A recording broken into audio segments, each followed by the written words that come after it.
नमस्कार, आप देख रहे हैं एनएमएफ न्यूज में। हूं आपके साथ रोहित।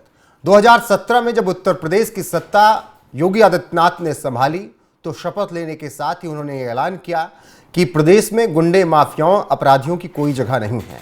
इसके बाद बुलडोजर और एनकाउंटर नीति ने लगातार गुंडे और माफियाओं और अपराधियों का सफाया उत्तर प्रदेश से किया। तमाम ऐसे बाहुबलियों को मिट्टी में मिलाया गया जिनका एक वक्त राज चलता था उत्तर प्रदेश के तमाम इलाकों में। अब ऐसे में अगर आप उत्तर प्रदेश में कोई अपराध करते हैं तो फिर आपके हालत कैसे होती है, ये तस्वीरें देखकर आप समझ सकते हैं। ये तस्वीर है बरेली की और वसीम ने यहाँ पर एक ऐसा कांड किया जिसके बाद योगी की पुलिस ने वसीम को लंगड़ा कर दिया। दरअसल वसीम ने 10 साल के अपने ममेरे भाई को अपहरण कर लिया और उसे जंगल में ले गया, जिसके बाद उसने 10 लाख फिरौती लेने के लिए सब कुछ किया। अब ऐसे में जब वसीम को लगा कि अब उसकी पोल खुल जाएगी तो किसी को शक ना हो, इसीलिए परिजनों के साथ मासूम भी वो तलाश करने के लिए निकलता था। मतलब जिस बच्चे को, जिस अपने ममेरे भाई को उसने किडनैप किया, उसकी तलाश में वो लोगों के साथ निकलता था, घर वालों के साथ, और फिर 10 लाख फिरौती के लिए किडनैप भी कर रखा था। जब उसको लगा कि उसकी पोल खुल जाएगी तो उसने बच्चे की निर्मम हत्या कर दी। आरोपी को गिरफ्तार किया गया। अब इसके बाद उसकी निशानदेही से मासूम का शव भी बरामद कर लिया गया। वहीं जब हत्या में इस्तेमाल ब्लेड को बरामद करने के दौरान पुलिस टीम से आरोपी की मुठभेड़ हुई तो पुलिस की गोलियां दोनों पैरों में लगने से वसीम घायल हो गया।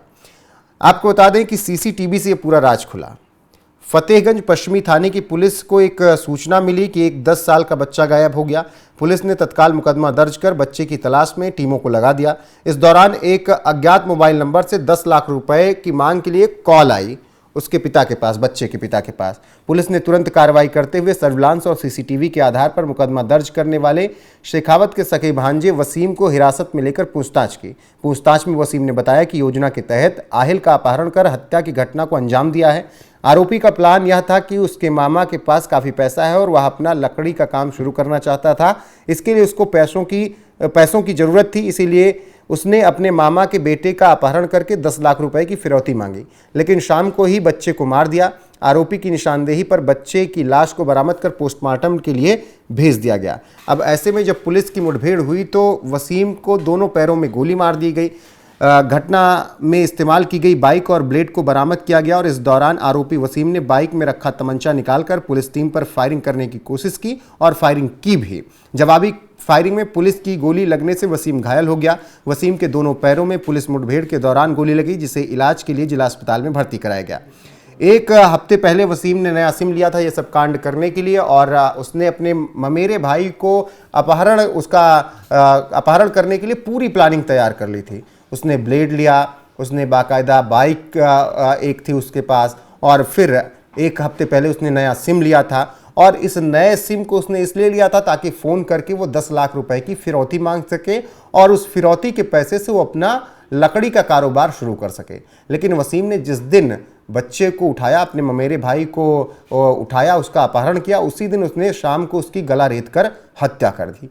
अब परिजन परेशान थे, बच्चे को खोजने के लिए निकलते तो वसीम भी उनके साथ निकलता था, लेकिन पुलिस को धीरे धीरे भनक लगी। फिर सीसीटीवी और मोबाइल जिस नंबर से फ़ोन आया था उसको सर्विलांस पे लगाया तो उसके बिना पर फिर वसीम से पूछताछ की गई हिरासत में लेकर। तो वसीम ने सारा जुर्म कबूल कर लिया और उसने बताया कि भाई को उसने मार दिया है, ममेरे भाई को उसने गला रेत कर मारा है। तो वसीम ने सोचा था बड़े दिमाग से कि 10 लाख रुपए भी आ जाएंगे, बच्चे को यानी भाई को, अपने ममेरे भाई को मार भी देगा और उसका काम भी हो जाएगा। लेकिन उसे शायद पता नहीं था कि ये उत्तर प्रदेश है और यहाँ पर योगी आदित्यनाथ का राज है और योगी की पुलिस इसी तरीके से इलाज करती है जैसे आप तस्वीरों में देख रहे हैं। और पुलिस ने अब जिस तरीके से एनकाउंटर में गोलियां मारी हैं, वसीम के दोनों पैर में आपको बंधा हुआ नजर आ रहा है कोई कपड़ा या पट्टी टाइप का, और वसीम अब लंगड़ा हो चुका है और वसीम अब चल नहीं पाएगा। जिंदगी भर उसको ये सब चीज़ें याद रहेंगी। वहीं आपको बता दें कि पिज्ज़ा खिलाने के बहाने वसीम ने अपहरण किया था अपने ममेरे भाई का। एसपी अनुराग आर्य ने बताया कि आरोपी वसीम रविवार को अपने ममेरे भाई को पिज्ज़ा खिलाने के बहाने अपने साथ लेकर गया, जिसका नाम आहिल था। इसके बाद जंगल में ले जाकर आहिल की ब्लेड से गला काटकर हत्या कर दी। इसके बाद 10 लाख रुपए की फिरौती के लिए उसके पिता को व्हाट्सएप मैसेज किया, फ़ोन किया। परिजन इरशाद अहमद ने बताया कि जब रविवार की शाम आहिल की तलाश की जा रही थी तो वसीम भी लगातार उनके साथ रहा ताकि किसी को शक न हो।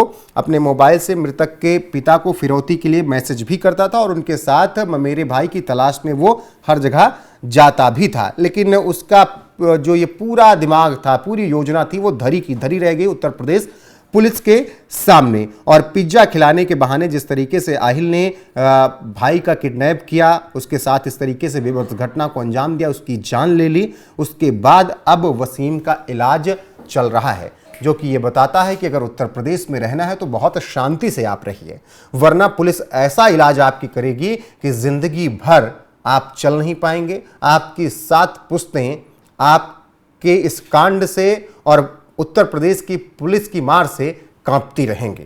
बहरहाल ऐसे दरिंदों को जिस तरीके से उत्तर प्रदेश पुलिस ने एनकाउंटर में घायल किया है, दोनों पैरों में गोली मारी है, उस पर आपकी राय क्या है कमेंट में जरूर बताइएगा। और एसपी अनुराग आर्य ने इस पूरे मामले पर क्या कुछ बताया है, क्या कुछ कहा है, उनके बयान के साथ आपको छोड़ने जाते हैं। बाकी बने रहिए आप हमारे साथ, लगातार आपको हर एक अपडेट यहां पर मिलती रहेगी। नमस्कार।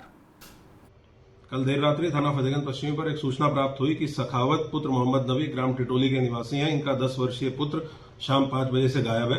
पुलिस के द्वारा तत्काल FIR नंबर 328/25 रात्रि में थाने पर दर्ज किया गया। मेरे द्वारा दोनों SOG टीम और सर्विलांस टीम को थाने की टीम के साथ खोजबीन में लगाया गया। इस बीच एक अज्ञात मोबाइल नंबर से वादी के WhatsApp नंबर पर 10 लाख रुपए के डिमांड की एक कॉल आई, डिमांड रखी गई।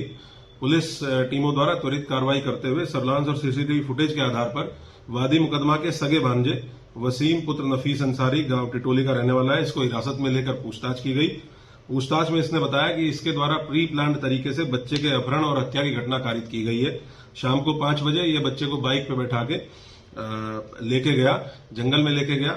इसका प्लान ये था कि इसको लगता है कि इसके मामा के पास पैसा काफी है। ये पहले अहमदाबाद में लकड़ी का काम करता था और वहां दोबारा स्वयं का काम शुरू करना चाहता था, जिसके लिए इसको पैसे की आवश्यकता थी। इसीलिए इसने बच्चे का अपहरण करके 10 लाख रुपए की फिरौती की डिमांड की। लेकिन ये शाम के लगभग 7 बजे ही बच्चे की हत्या कर चुका था, क्योंकि इसको ये था कि ये घटना तो कर लेगा, लेकिन क्योंकि बच्चा इसको पहचानता है, सगा रिश्तेदार है, बच्चा बाद में इस बात का खुलासा करेगा कि ये घटना इसके द्वारा की गई थी, इसीलिए इसने बच्चे की हत्या कर दी।